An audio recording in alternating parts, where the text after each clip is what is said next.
श्रीगुरुभ्यो नमः। हरि ओम। श्रीमहागणाधिपतये नमः। श्रीमहासरस्वत्यै नमः। श्रीगुरुभ्यो नमः। हरि ओम। वंदे शम्भुमापतिं सुरगुरुं वंदे जगत्कारणम् वंदे पन्नगभूषणं मृगधरं वंदे पशूनां पतिम् वंदे सूर्यशशाङ्कवक्ष्निनयनं वंदे मुकुन्दप्रियम् वंदे भक्तजनाश्रयं च वरदम् वंदे शिवं शङ्करम् तल्ली निंडुदलंचि पुस्तुकमुचे तन्बूनिजिन् నీవు నా యుల్లంబందున నిల్చి జృంభణముగా నుక్తుల్ సుశబ్దంబులో శోభిల్లన్ బల్కుము నాదువాక్కునను సంప్రీతిన్ జగన్మోహిని పుల్లాబ్జాక్షి సరస్వతి భగవతి భారతి నిక్షేషజాడ్యాపహ.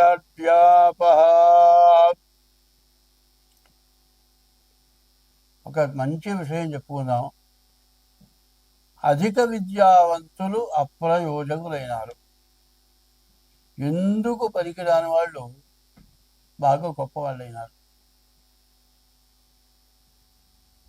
సత్యం పలికేటువంటి వాళ్ళ మాట ఎక్కడ పనికి రావట్లేదు. వదరు బూతులు తిట్టేవాళ్ళు, దుర్మార్గులు, తగాదాలు పెట్టుకునేవాళ్ళు, కొట్టేవాళ్ళు, మరి అందరినీ బెదిరించి ఆస్తులు లాక్కుండేవాళ్ళు, ప్రతి ఆస్తులు కబ్జాలు చేసేవాళ్ళు, మరి చాలా గొప్పవాళ్ళుగా పూజింపబడుతున్నారు. మరి సత్యవంతులు పనికి రాకుండా అయినారు. వదరు బూతులు దేశాన్ని పాలిస్తున్నారు. స్వార్థపరులు అంటారు వీళ్ళు. ఈ స్వార్థపరులకు ఎట్లా ఉంటుందంటే, వాళ్ళ కొన్ని వందల కోట్లు, వేల కోట్లు సంపాదించారు.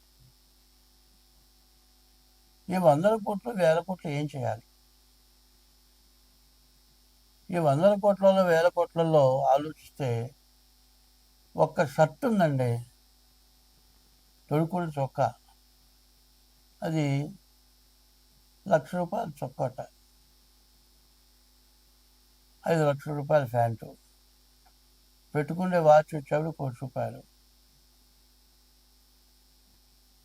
అసలు ఇది ఏమిటి? దేనికి ఎందుకు ఖర్చు పెడుతున్నాం? అదే సవ్యంగా సంపాదించిన డబ్బులైతే ఇట్లా పెట్టుకుంటాం. వాచ్ అని ఇప్పుడు గడియారం ఉందండి, మరి 200-300 పెడితే కరెక్ట్ అయిన వాచ్ వస్తుంది. అదైనా టైం చూపించేది, ఇదైనా టైం చూపించేది. మరి గొప్పగా ఉండటం కోసమని ఇట్లాంటివి చేయటం ఎక్కువ అవుతుంది. మరి ఇట్లాంటి వాటి వల్ల వచ్చే ప్రయోజనం ఏమిటి? ఒకళ్ళకంటే ఒకళ్ళు ఎక్కువ చేయాలి. ఒకప్పుడు మరి జయలలిత కొడుకు పెళ్ళికి బంగారపు శుభలేఖ అందరికీ పంచింది. బంగారపు శుభలేఖ, ఒక శుభలేఖ కొన్ని లక్షలు అయిందిట. మరి ఇది ఎందుకు చేస్తున్నారు అనేది ఆలోచన కావాలి. కొంతమంది ఉన్నారు తిరుపతిలో ఏం చెబుతున్నారు, హుండీలో డబ్బులు వేయద్దయ్యా అని చెబుతున్నారు.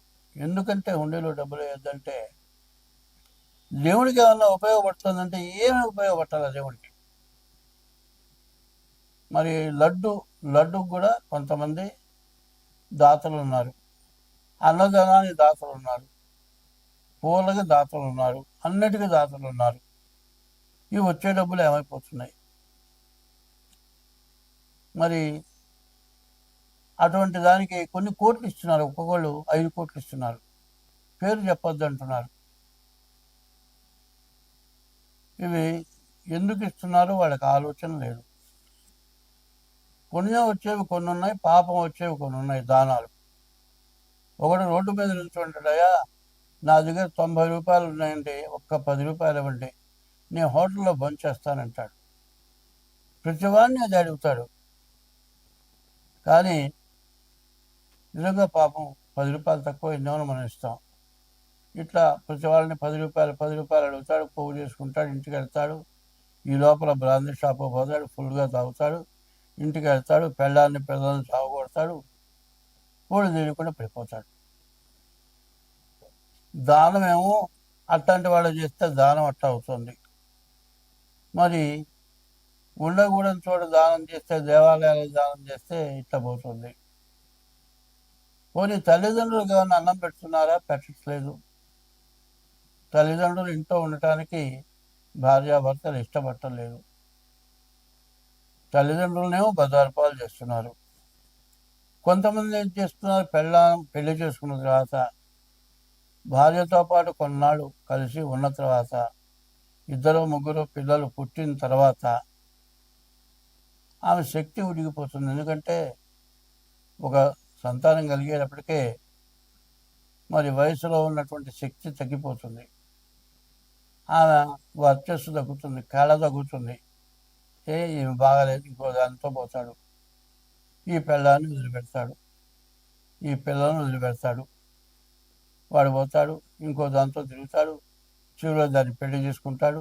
ఇక పిల్ల మొహం చోటు, పిల్లల మొహం చోటు, తల్లిదండ్రుల మొహం చూడడు.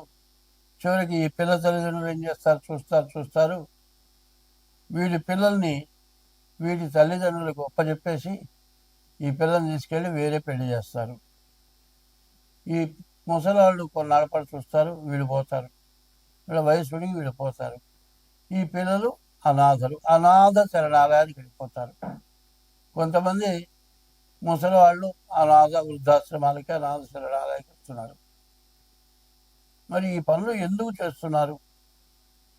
తర్వాత చేసుకున్న భార్య మధ్యలో వదిలేసావు, కొత్త దాంతో పోయినావు. నీ సంపాదన చూస్తుంది, నీ సంపాదన కోసం వచ్చింది అది. ఎందుకంటే నీ దగ్గర డబ్బులు మొత్తం ఉంచుకుంటుంది. ఇక నీ దగ్గర ఏమీ లేదన్నప్పుడు నిన్ను వదిలేసి ఇంకోటితో వెళ్ళిపోతుంది. ఇటు వెళ్ళం బాయ, అటు ఉంచుకున్నది బాయ. కన్న తల్లిదండ్రులు లేకుండా పోయాయి, మరి కన్న పిల్లలు సంబంధం లేకుండా పోయాయి. చివరికి వాడి జీవితం అవుతుంది, వృధా అయిపోతుంది. మానవుడి జీవితానికి ఏది కావాలి అని తెలియట్లేదు. మరి ఇదంతా కూడా యవ్వనం చాలా తక్కువ. 100 సంవత్సరాలు మనిషి ఆయుష్లో సరిగ్గా బాగా ఆరోగ్యంగా ఉండే యవ్వనం 10 ఏళ్ళు 15 ఏళ్ళు. ఈ 15 ఏళ్ళ లోపల చేయరాని పనులన్నీ చేసి జీవితాలు నాశనం చేసుకొని వాళ్ళు బజార్న పడి అందరినీ బజార్న పెట్టి ఇవాళ మన వివాహ వ్యవస్థ ఇక వద్దు, నాకు పెళ్ళి వద్దు అనేటువంటి ఆడపిల్లలు, నాకు పెళ్ళి వద్దు అనేటువంటి మగపిల్లలు తయారైపోయినారు. దీనివల్ల మన భారతదేశం పూర్తిగా పాడైపోయే పరిస్థితి వచ్చింది. దీనివల్ల విపరీతమైన పాపం వచ్చింది. తల్లిదండ్రుల్ని కానీ భార్యని హింసిస్తే ఆ పాపం దేశానికి కొడుతుంది. కాబట్టి దీనివల్ల అందరం నష్టపడుతున్నాం. దీన్ని జాగ్రత్త పడాల్సిన అవసరం చాలా ఉంది. స్వస్తి. 2026 సంవత్సరం మార్చి నెల 2వ రాశి వృషభ రాశి. ఈ వృషభ రాశి ఎట్లా ఉందో చూద్దాం. ఈ వృషభ రాశికి శని చాలా బాగున్నాడు. ఏకాదశిలో శని ఉన్నాడు. ఇతను 2 సంవత్సరాలన్నర శని ఏకాదశిలో ఉంటాడు. సంవత్సరం అయిపోయింది, ఇంకా సంవత్సరంన్నర శని బాగా ఉంటాడు. ఈ శని బాగుంటే ఎంతో మేలు చేస్తాడు. శని బ్యాడ్ టైంలో ఎంత ఇబ్బంది పెడతాడో, ఎంత కష్టపెడతాడో, ఎంత నష్టపెడతాడో ఏకాదశిలో ఉన్న శని లాభింపజేస్తాడు. ముఖ్యంగా ఇనుముకి సంబంధించినవి ఏవైనా సరే నీకు లాభం చూపిస్తాడు. ఇనుముకి సంబంధించిన వ్యాపారాలు బాగా సాగుతాయి. మోటార్ ఫీల్డ్ అంటే కార్లు కానీ, లారీలు కానీ, బస్సులు కానీ, 2 వీలర్స్ కానీ, ఇటువంటివి జీవితంలో కొన్ని కోరికలు ప్రతి వాళ్ళకి ఉంటాయి. పెళ్ళి ఒకటి కావాలి, పెళ్ళి అయిన తర్వాత ఇల్లు కావాలి, ఇల్లు తర్వాత వాహనం కావాలి. ఇట్లాంటి కోరికలు జీవితంలో తీరవా అనేటువంటి ఆశ ఉంటుంది. జీవితం మొత్తంలో కారు కొనుక్కోవాలనుకునేవాడు కారు కొనుక్కోలేక, కారు నడిపే అవకాశం లేక, కారు సాధించలేక అట్లా ఇబ్బంది పడే వాళ్ళు ఒకరిని ఇవాళ కారు కొనుక్కోగలను కానీ నడపలేను. అట్లా జీవితంలో తీరినటువంటి కోరికలు ఉంటే శని వల్ల మీ కోరికలు తీరుతాయి.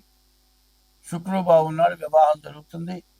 అయితే వివాహం చేసుకునేటప్పుడు మాత్రం చాలా జాగ్రత్త పడాలి. కారణం ఏంటంటే రాహుకేతువుల మధ్యలో గ్రహాలు పడ్డాయి కాబట్టి మరి వివాహం చేసుకునేప్పుడు మీ ఇద్దరు జాతకాలు కలిసి నీయాలేవో చూడాలి. షష్టాష్టకాలు, కాలసర్పదోషం, కొద్ది దోషం ఇట్లాంటివి లేకుండా చూచి వివాహం చేసుకోవాలి. ఈ రాశి వాళ్ళకి మరి బుధాదిత్య యోగం, వ్యాపారం బాగు సాగుతుంది. కుజుడు బాగున్నాడు, మరి ఇళ్ళు స్థలాలు పొలాలు కొనుక్కుంటానే బాగా అవకాశం ఉంది. శుక్రుడు బాగున్నాడు, మరి వివాహం జరగటమే కాక మంచి సంతానం కలుగుతారు.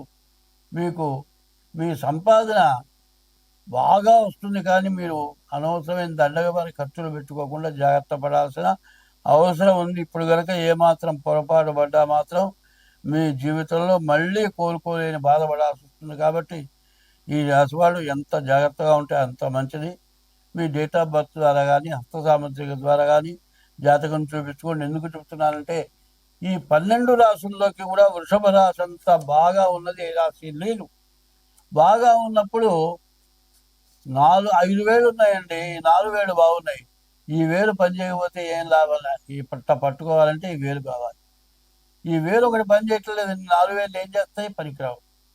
ఈ వేలుని సరిగా చూసుకోవాలంటే ఉన్న వాటిలో చెడు ఉన్న గ్రహాలు ఏమిటనేది చూసుకొని కాలసర్పదోషం, ఈ కాలసర్పదోషం నుంచి బయటపడటానికి మీరు తగిన జాగ్రత్తగా జాతకం చూపించుకొని మీకు అన్ని విధాలా బాగుంటుంది. స్వస్తి.